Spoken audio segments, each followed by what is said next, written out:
Welcome to Daily Wisdom, Walking the Path with the Buddha, a podcast shared by David Roylance. This podcast is dedicated to guiding you to completely eliminate the discontent mind and the suffering it causes by attaining enlightenment.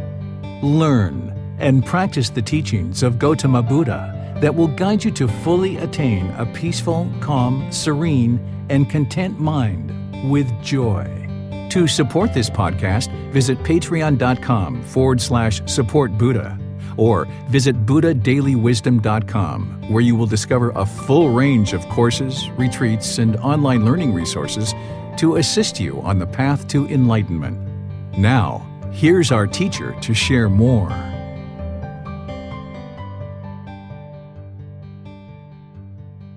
Okay, I'm going to go ahead and get started for our afternoon session. Welcome back to all of you guys. Sawadee Kap. Welcome back to all of you guys. We're going to be learning walking meditation today.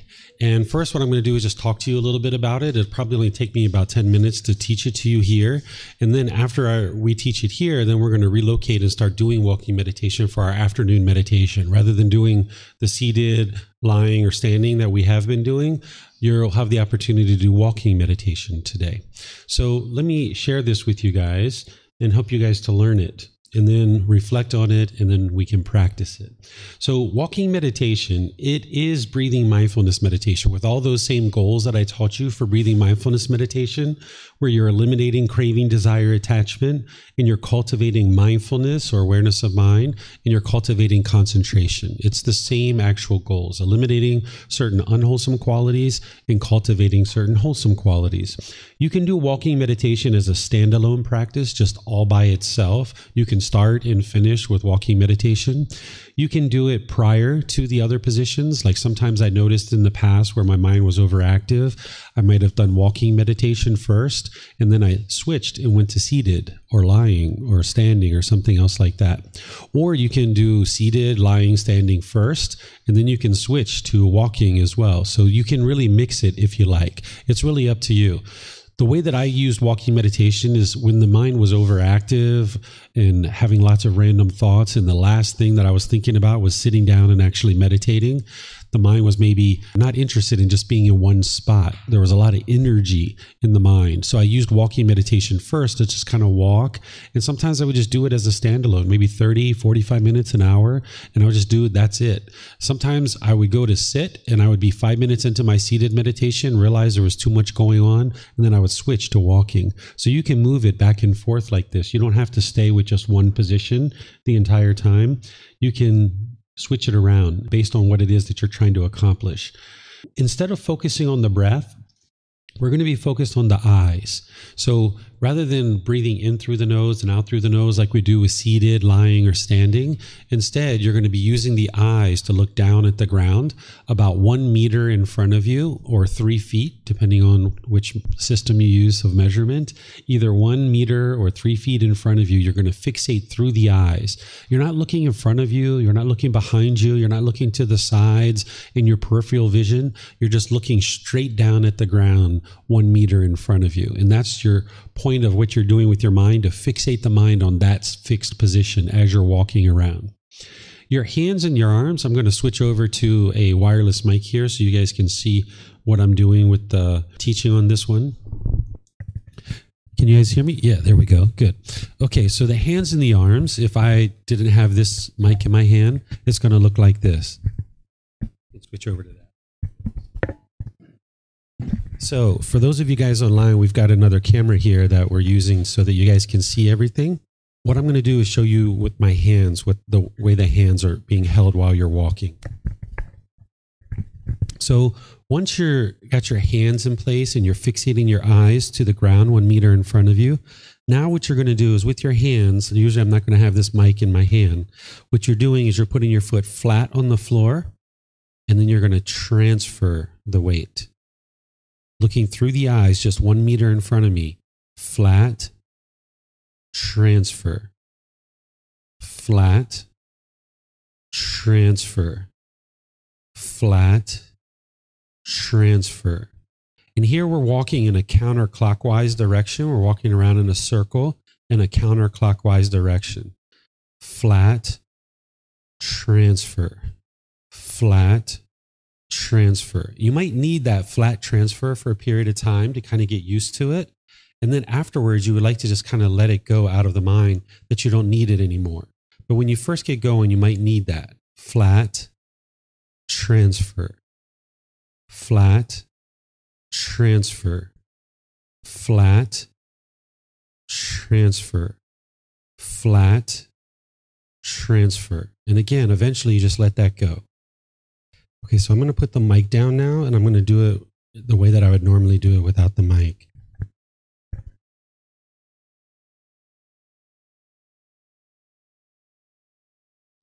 So what this is this is very intentional walking. You're very intentionally walking around, staring through the eyes, fixating the mind on the sight through the eyes.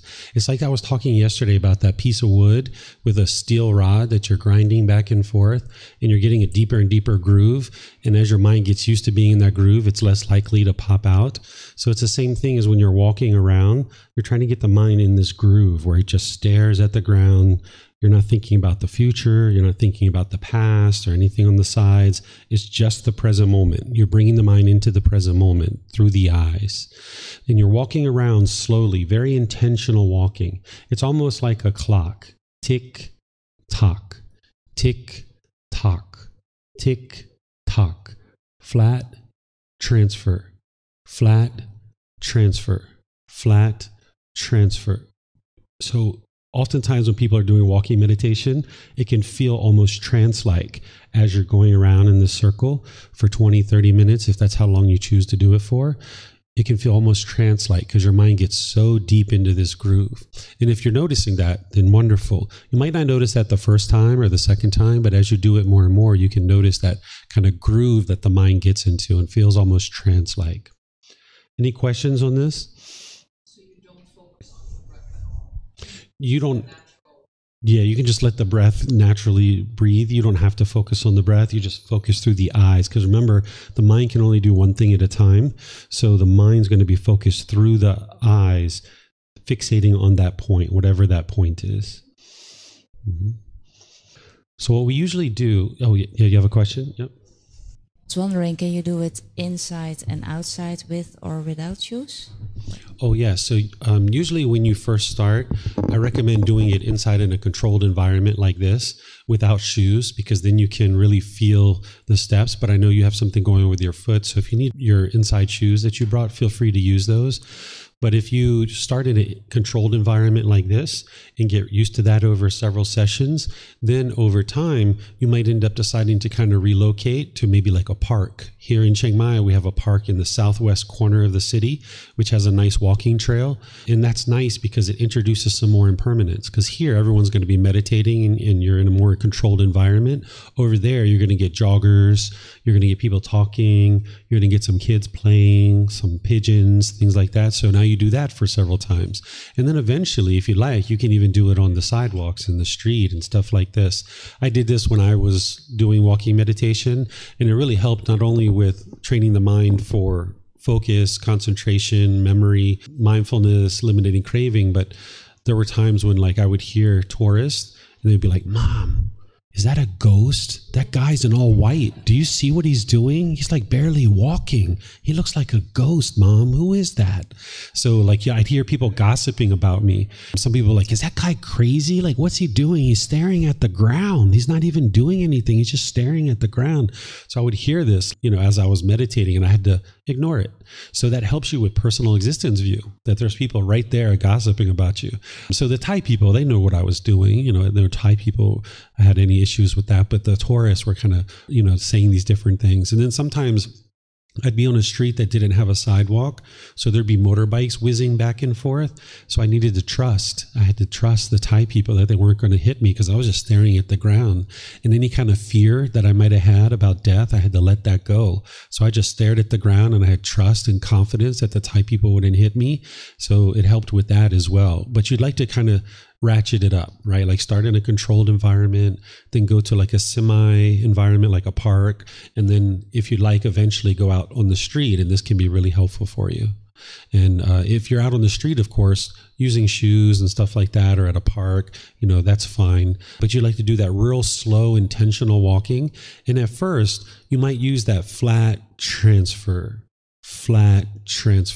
But as you get going and you're in your groove, you like to let that fade away and just focus through the eyes. And I'm going to help you guys get started. If you guys would like to try this, I'm going to help you get started and get going, but then I'm going to step away and just let you guys do your meditation. Thanks. Yes, you're welcome. Okay, would you guys like to give it a try? Okay. Ramos, can I have you use the camera one more time? Okay. You'll be okay to... Afterwards, I'll help you get into meditation. So the question Tina asked was, why is it counterclockwise? You guys are going to learn about this Dhamma wheel. If you go to the field trip that we go to on Friday, this Dhamma wheel has a lot of significance, and you'll learn about it on Friday. This Dhamma wheel turns in the counterclockwise direction. So that's why I teach in the counterclockwise direction, so that you can remember that this Dhamma wheel turns in the counterclockwise direction. Yeah, I'll teach you guys about this on Friday. Okay, so if you guys would like to space yourself out, we're going to kind of like make a circle or kind of like an oval shape going this way. Like if you guys just kind of line up and walking this way, just kind of space yourself out. So we're just going to make one big oval kind of around. Okay. You sure you're okay to use that? Okay, because Poon's here. Poon's done this with me. He might be willing to help you if you would like to practice. Fine? Okay. Fine. Thank you, Poon. Okay. So if you guys make on the outer edge of the classroom. So yeah, Joel, if you go over there and face that way. So this line is going to face that way and this line's facing this way. Okay. So as we get going and walking, if you're walking a bit slower, you might decide to move to the middle, where if you're walking a little bit faster, you might stay to the outside to have a bigger loop. So just walk at your own pace. There's not one specific pace, but by walking a little bit slower, it does help the mind slow down.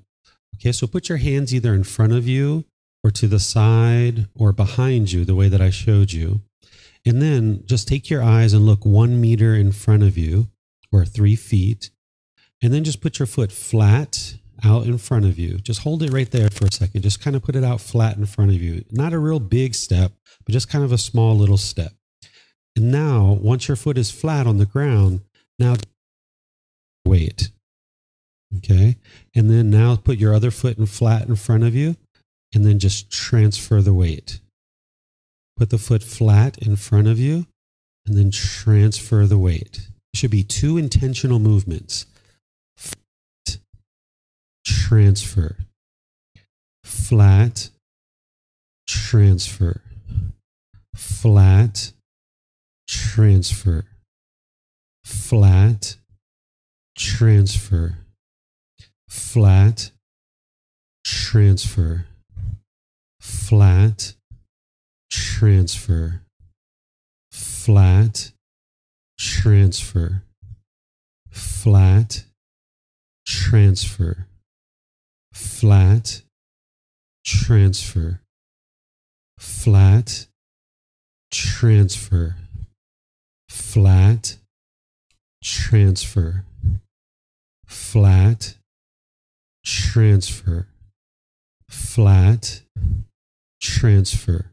Okay, now you do this at your own pace. I'm just going to kind of slowly walk around, and where you guys need help, I'll just kind of politely help you guys. And for those of you guys online, if you guys would like to do this, I'm going to turn off the mic, and I'll just maybe turn off the camera as well. Yeah? Okay. All right. You might decide to pause the audio here and practice walking meditation. Okay, if you guys would like to come back into the classroom, we'll just kind of have a little chat.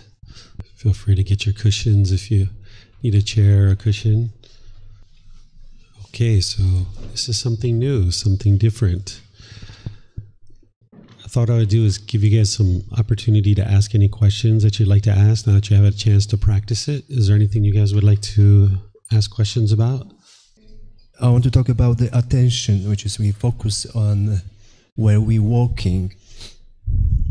Just we've been talking about the multitasking, and what I found you said about focusing on the view or vision or whatever. And when I saw you change your feet, you've been like staring feet or moving, like feeling the field or having this sensation of the movement or them changing the weight and putting flat and doing that movement. Just is a little bit like multitasking, you know, because it's view, feeling, where's the focus? Yeah, the focus should be through the eyes on the floor. The body can do more than one thing, right? Like I can rub the head, I can rub the stomach. Those are two different things that the body's doing, but the mind can only be in one place. So you would like the mind to be looking through the eyes, like fixated on that view through the eyes. The mind's going to want to go other places though, right? It's going to want to sense the feet. It's going to want to see that bag or that meditation cushion. It's going to want to hear that crack in the floor or hear a dog barking. The mind's going to wander, but each time it wanders, you would like to bring it back to the eyes, bring it back to the eyes, that view that you're having through the eyes. But that kind of sensation, they're not also mindfulness, like feeling the floor, changing carpet, feeling the carpet, how deep the carpet is. Yeah, the mind is experiencing things through the 6 sense bases, is what we refer to it as: the eyes, the ears, the nose, the tongue, the bodily contact, which is what you're talking about. And then the mind itself is what we call a 6 sense base. This is something that I'll be teaching in the next retreat from the 21st through the 26th. But you would like the mind to only be focused on one thing. And in this case, you're focusing the mind through the eyes, which is the sense base of the eyes. But there's going to be contact through these other sense bases. So the ear is going to hear something, the nose might smell something, the body might feel something through the feet.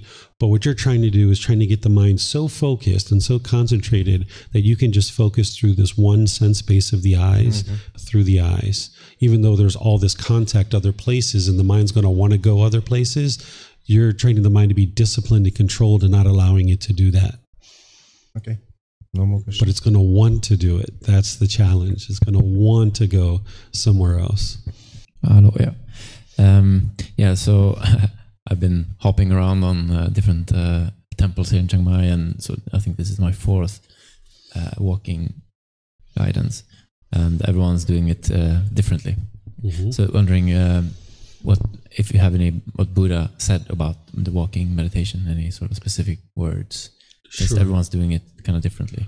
Sure. So while we have this large collection of teachings in the Pali Canon from the Buddha and 45 volumes of books, and we have a lot of what he taught, we don't have every single thing he taught. So not only do we not have exactly what he did for walking meditation, but we don't even have exactly what he did for loving kindness meditation. But the way that you cut through this impermanence is you find a teacher that you feel is either enlightened or very close to it. And there's ways to determine whether someone is enlightened or very close to it. Whatever they're doing, that's what led to their enlightenment. So that's what's going to lead to your enlightenment. So I can assure you that this walking meditation will accomplish what it is that I shared with you, and the loving kindness meditation will eliminate anger and all those things that I mentioned with you.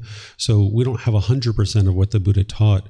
And that's one of the reasons why you need a teacher. So what we have in the Pali Canon where he talks about saying like you should do walking meditation kind of thing, but we don't have exactly his instructions of how he did it. Mm-hmm.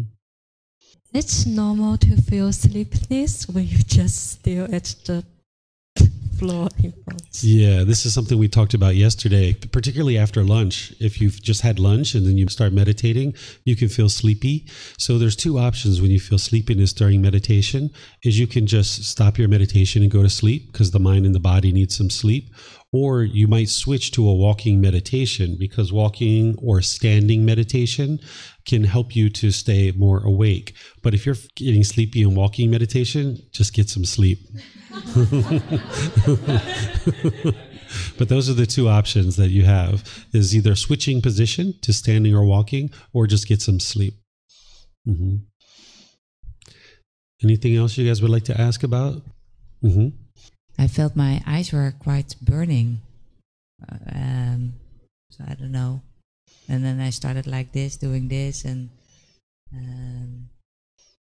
Yeah, that made it difficult. I don't suspect that that's from the walking meditation. It might just be that your eyes are dry. Maybe you need a little bit of eye drops or something.